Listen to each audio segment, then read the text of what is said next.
E aí, Mariana, tudo bom? Tudo bem contigo? Tudo ótimo, graças a Deus.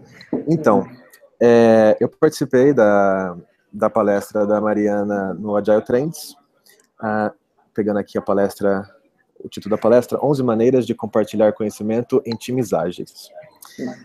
Gostei bastante, Mariana, parabéns pela sua palestra. Obrigada.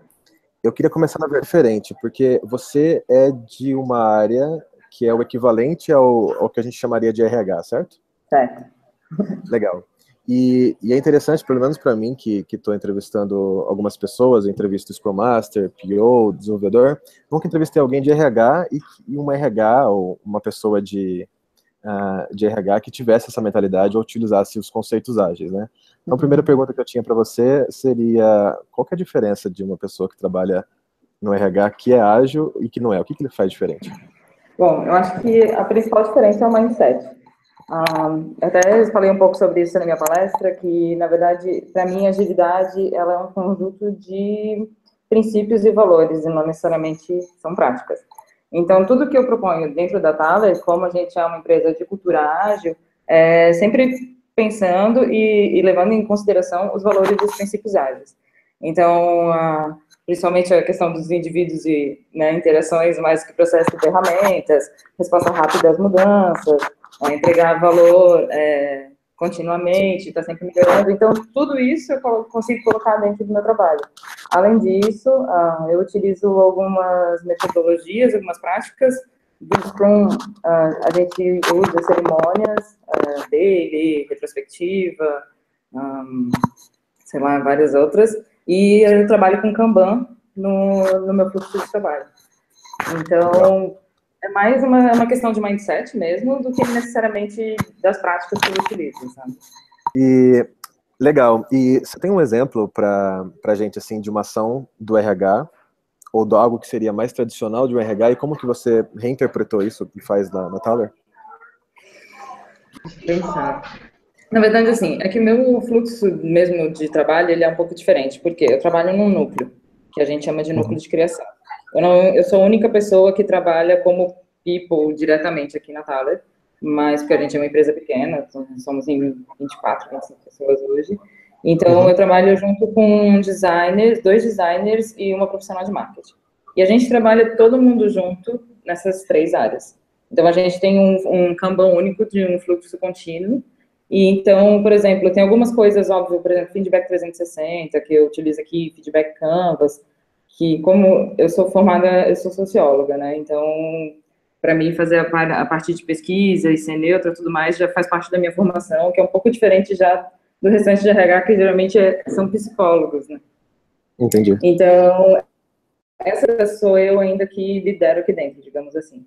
Mas tem outras práticas, inclusive, por exemplo, quando vão pegar o meu feedback, que é a designer que faz. Então, a gente não tem muito papéis bem definidos aqui, todo mundo trabalha junto, sabe? Então, acho que essa é uma grande diferença. As pessoas meio que não esperam do RH para tomar algumas ações, elas se dirigem ao núcleo e a gente, como time, decide como a gente vai trabalhar melhor. Legal. Bem legal. E eu acho bem legal de ser socióloga, que eu vejo um foco muito grande, principalmente nos eventos que a gente vai, e com a maioria das pessoas com quem a gente conversa, quando você fala com o PO, Scrum Master, a gente está muito preocupado em focar na eficiência, a gente fala bem pouco da eficácia das coisas, e uma coisa que a gente fala pouco mais ainda, na verdade, menos ainda, a gente fala de formação de times.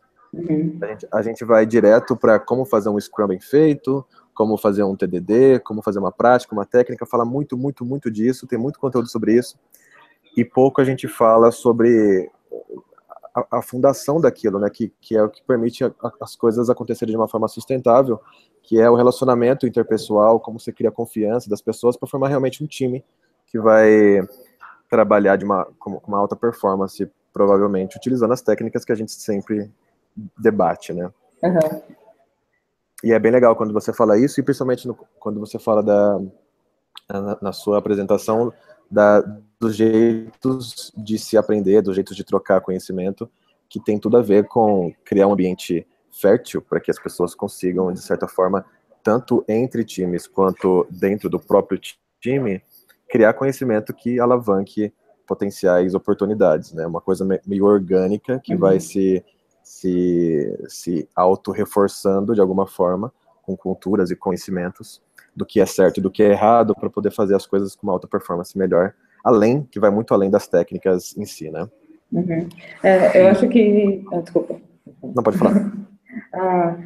Eu até converso aqui com o pessoal que, na verdade, apesar de eu ainda me apresentar como people, na verdade, eu não me sinto bem confortável ainda nesse contexto, tá?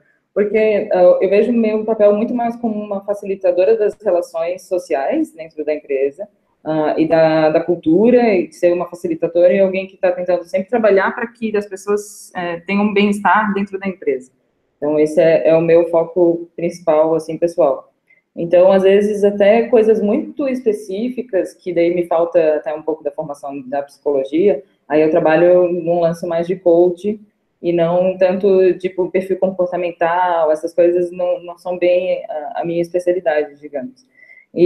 Mas eu acho interessante isso que tu fala, porque é justamente assim, a ideia aqui é que a gente, né, dê poder para as pessoas, para que elas saibam o que elas podem fazer de melhor pela empresa. E se elas não estão confortáveis com algumas coisas, elas possam ter o poder de fazer essa mudança, entendeu? Elas não precisam esperar para falar com alguém para que essa pessoa tome uma atitude. Ela vai lá, empoderada que ela é, e tome a atitude que ela acha mais certa, que não deixe que respeite, digamos, né, a cultura da empresa e as pessoas com que ela está se relacionando. Acho que esse é o grande diferencial que eu quis levar para a palestra, que é a pessoa se sentir pertencente ao processo e ela mesma poder fazer as mudanças que ela acha que são necessárias, entendeu? Não criar essa dependência da empresa, esperar que a empresa faça alguma coisa. Legal.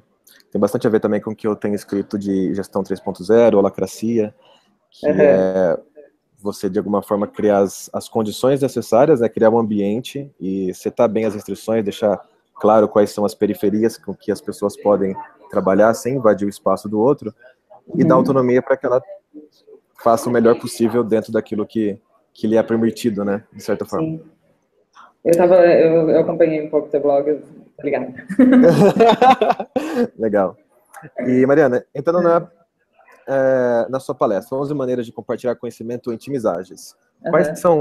Qual é aquela que você mais gosta, aquelas duas que você mais gosta e funciona na Thaler para o pessoal que está ouvindo?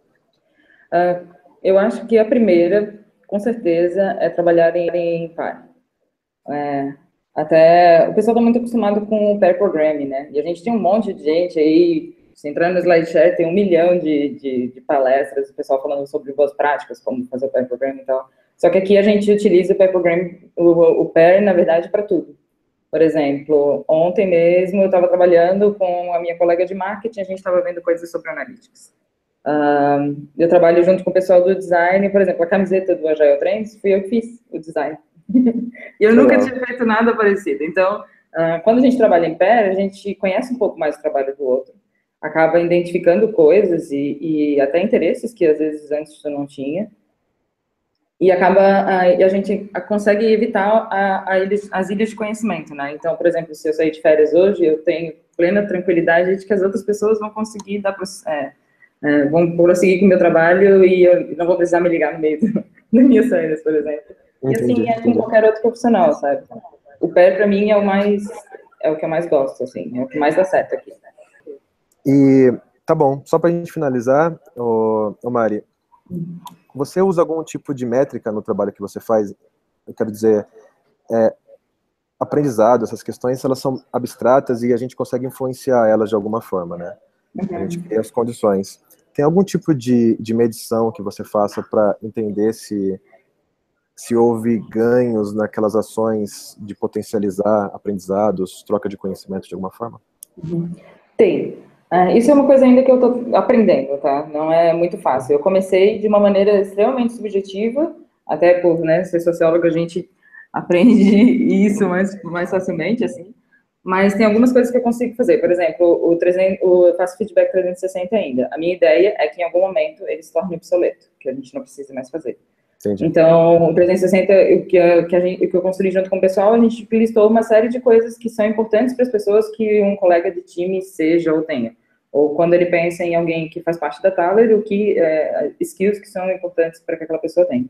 Então, nisso, eu consigo já tirar gráficos de coisas do crescimento e onde aquela pessoa está conseguindo melhorar, ou quem que está estabilizado, ou as coisas que a gente ainda precisa trabalhar mais nas pessoas. Por exemplo, eu terminei um ciclo agora. Tem algumas pessoas que eu não preciso mais fazer 360, eu já estou trabalhando direto com feedback canvas, porque aqueles itens já estão tão absorvido mesmo por aquela pessoa que ela não precisa mais ser avaliada. E algumas outras coisas eu vejo que elas são latentes sempre na empresa. Por exemplo, a gente tem um pouco de problema com pontualidade. E isso é uma coisa que está em tudo. Então, a gente sabe que precisa trabalhar nas metas pessoais da galera a questão da pontualidade. Assim, não são metas super elaboradas, mas são coisas que a gente consegue trazer para o visual mesmo e mostrar para o pessoal. Tipo, ó, vocês estão vendo, de 25 pessoas, a gente tem esse problema com uma porcentagem, o que a gente vai poder fazer para mudar como empresa ou com um time? E no Kanban do núcleo mesmo, a gente está começando a medir nosso cycle time, custo médio por demanda, assim como o pessoal do desenvolvimento, a gente está trazendo umas métricas mais interessantes, assim, mais elaboradas para o núcleo de criação. Entendi. Bem legal. Mari, foi um prazer conversar com você, e conversar pessoalmente, né? Eu pude ver a sua apresentação. Que bom. E obrigado. Foi legal também que eu conheci a Thaler através das relações que a gente faz pelo LinkedIn, pelo Facebook. Eu não conhecia e achei bem legal a filosofia da empresa. E queria desejar sucesso aí para você. Obrigada, eu que agradeço. Fiquei bem feliz com o convite. Pena que a gente não conseguiu se falar muito lá no evento, né? Estava bem corrido. Mas é só me procurar aí, que eu adoro conversar e agora aprender e saber o que as outras empresas estão fazendo também. Te agradeço mesmo. A gente vai conversar bastante ainda. Tá bom, obrigada, viu? Abração. Tchau, até mais. Obrigado a você, tchau.